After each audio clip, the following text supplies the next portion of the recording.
오늘 성경 말씀은 요한계시록 12장 1절에서 17절입니다. 일곱째 나팔은 셋째 화가 내린다는 신호입니다.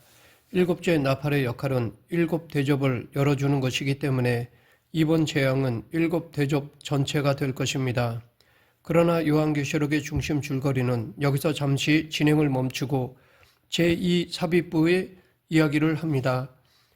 이 제2삽입부를 시작하는 요한계시록 12장은 두 개의 이야기가 따로 진행되다가 하나로 합류하는 구조를 이룹니다. 먼저 1절부터 6절에서는 땅을 배경으로 여자와 아기와 용의 이야기가 서술되고 7절부터는 이야기의 배경이 하늘로 올라가 천사와 용의 싸움이 서술됩니다. 그리고 이 두 이야기가 13절에서 합류합니다.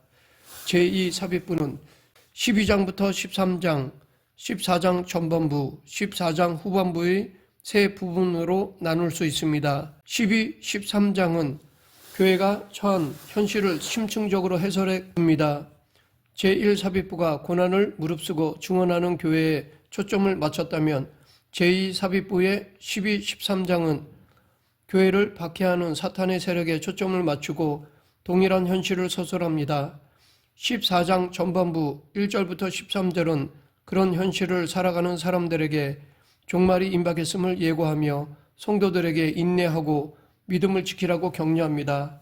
제2삽입부의 끝에 놓여있는 14장 후반부 14절부터 20절은 삽입부를 중심 줄거리와 연결해주는 이행부입니다. 제1삽입부가 웅장한 한 천사의 모습을 비추면서 시작했다면 제2삽입부는 한 여자가 해와 달과 12별로 둘러싸인 찬란한 모습으로 등장하면서 시작됩니다. 그 여자는 아기를 낳을 때가 되어 진통하며 울고 있습니다. 대부분의 해석자들은 이 아기가 예수 그리스도라는 데 동의합니다. 이 장면이 예수님의 탄생의 진통을 묘사하는 까닭은 아마도 성탄절 밤에 일어난 일을 단순히 서술하는 데 그치지 않고 예수님의 오심이 가지는 구속사적 의의를 강조하려 하기 때문입니다. 왜냐하면 예수님의 탄생은 사탄과의 결정적 싸움을 예고하는 신호탄이었기 때문입니다. 여자의 진통은 그 싸움을 상징적으로 보여줍니다. 이런 서술 방식은 이어지는 장면에서도 계속됩니다. 머리가 7이고 뿔이 10이며 각 머리에 7 왕관을 쓴 크고 난폭한 붉은 용 하나가 나타나서는 꼬리로 하늘의 별 3분의 1을 쓸어서 땅으로 내던집니다. 그는 곧 태어날 아기를 집어삼킬 요량으로 여자 앞에서 해산을 기다리고 있습니다. 사탄이 예수의 탄생을 막으려 하는 이유는 그의 탄생이 사탄의 세력을 멸하는 구속사의 주요 사건이 되기 때문입니다. 이 역시 예수의 생애가 가지는 구속사적 의의를 보여주기 위해 의도된 상징적 장면입니다. 즉 예수의 탄생뿐 아니라 인류 구원을 위한 십자가 고난이 이 탄생 장면에 압축되어 있습니다. 드디어 여자가 아들을 낳았습니다. 5절은 그가 장차 철장으로 만국을 다스릴 남자라고 설명함으로써 그 아기가 예수 그리스도임을 확인해 줍니다. 그런데 아기는 태어나자마자 하나님의 보좌 앞으로 낚아채 올려집니다. 죽음의 위기를 벗어남은 부활을 상징하고 하늘로 올려짐은 승천을 의미합니다. 이처럼 요한계시록 12장 1절부터 5절에는 탄생, 고난, 죽음, 부활, 승천을 포함하는 예수 그리스도의 전생애가 요약되어 있습니다. 아기를 낳은 여자는 광야로 도망쳤습니다. 거기에는 하나님께서 친히 160일 동안 그녀를 양육하기 위해 준비해 두신 장소가 있습니다. 1260일은 고난과 보호가 공존하는 교회의 때를 가리킵니다. 여기까지가 이야기의 한 흐름입니다. 12장 7절부터 12절에 담긴 둘째 이야기는 첫째 이야기의 다른 버전입니다. 첫 이야기의 배경이 땅이었다면 둘째 이야기는 동일한 구속 사건을 하늘을 배경으로 서술합니다.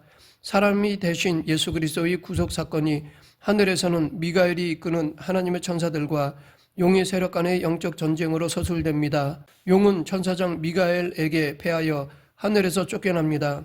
이어지는 구절은 그 큰 용이 곧 사탄이라고 설명합니다. 큰 용이 내쫓기니 옛뱀 곧 마귀라고도 하고 사탄이라고도 하며 온 천하를 꿰는 자라. 그가 땅으로 내쫓기니 그의 사자들도 그와 함께 내쫓기니라. 그리고 지금까지 서술된 사건들의 의미를 하늘 합창 장면이 다시 해설해 줍니다. 12장 11절 이제 우리 하나님의 구원과 능력과 나라와 또 그의 그리스도의 권세가 나타났으니 우리 형제들을 참소하던 자 곧 우리 하나님 앞에서 밤낮 참소하던 자가 쫓겨났고 또 우리 형제들이 어린 양의 피와 자기들이 증언하는 말씀으로써 그를 이겼으니 그들은 죽기까지 자기들의 생명을 아끼지 아니하였도다. 사탄은 예수 그리스도의 구속 사건을 통해 결정적인 패배를 당하고 하늘에서 쫓겨났습니다. 히브리어에서 사탄은 참소자 또는 참소하는 자라는 뜻입니다. 즉 본문은 히브리어 사탄을 그리스어로 풀어서 쓰고 있습니다.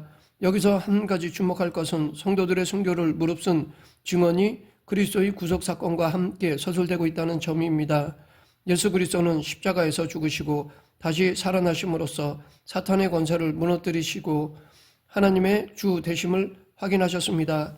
성도들은 죽기까지 자기 생명을 아끼지 않고 예수 그리스도의 주 되심을 증언함으로써 그리스도의 남은 싸움에 동참합니다. 요한계시록에서 성도의 고난은 구원의 효과를 지닙니다. 다섯째 인 장면에서 순교자들의 탄원에 응답하는 하늘의 음성, 즉 잠시 동안 쉬되 그들의 동무 종들과 형제들도 자기처럼 죽임을 당하여 그 수가 차기까지 하라라는 말의 의미가 바로 그것입니다. 하늘의 음성은 그리스도의 구속 사건과 성도의 고난의 의미를 설명해 줄 뿐 아니라 성도들이 처한 시간의 의미를 가르쳐 주기도 합니다. 12장 12절 그러므로 하늘과 그 가운데에서 거하는 자들은 즐거워하라. 그러나 땅과 바다는 화 있을진저 이는 마귀가 자기의 때가 얼마 남지 않은 줄을 알므로 크게 분내어 너희에게 내려갔습니다. 성도들이 살아가고 있는 교회의 때는 예수 그리스도의 십자가와 부활을 통해 사탄이 결정적인 패배를 당하고 하늘에서 쫓겨난 후 최종적으로 소멸되기까지 얼마 남지 않은 기간에 해당합니다. 이때는 예수 그리스도의 구속 사건과 함께 하나님 나라가 이미 시작되었으나 사탄이 아직 살아서 활동하고 있는 기간입니다. 그러나 사탄은 결정적으로 패하여 독침 곧 그의 쏘는 것을 제거당했고 이제 완전한 패망을 향해 달려가고 있습니다. 둘째 이야기는 요한계시록 12장 13절에서 첫째 이야기와 합류합니다.